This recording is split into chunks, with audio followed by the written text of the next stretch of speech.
Here's a thought that's probably going to make a few of you mad. I'm doing this now that this app is probably going away.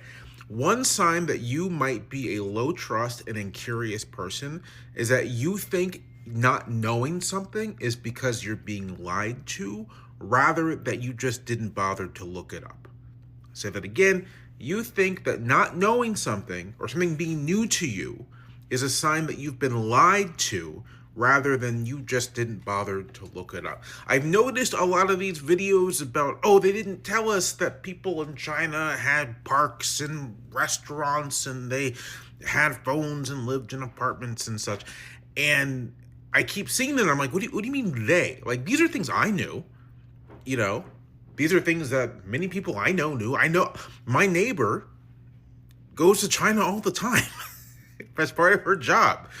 Many Americans go to China all the time. When I was in college, I lived with Chinese students. What is this world where there's what is this America where information about China is being suppressed? Like, that's not a thing. There's a lot of propaganda in American society, but like, they're not telling you how the Chinese are living. It's like not a thing. There have been robust cultural, political, and economic connections between the United States and the People's Republic of China for decades now. I mean, the beginning of those connections, the opening up of China to Americans, has been probably one of the most significant global political and economic stories of the past half century. Like, what are you talking about? But then I remember, oh, a lot of you don't read. A lot of you don't open books, don't pay attention to the world, and the only outside information you appear to be getting is through this video app. And so you go on to the party approved social network out there, and you see evidence, you see signs that Chinese people living in China, at least some of them, right, the more affluent ones, live perfectly normal lives.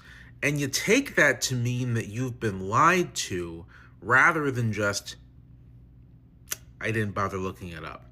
And I'm going to suggest that this is more of a, I didn't bother looking it up, than it is, you've been lied to. You've been lied to about a lot of things, but I'm not so certain anyone was lying to you about this one.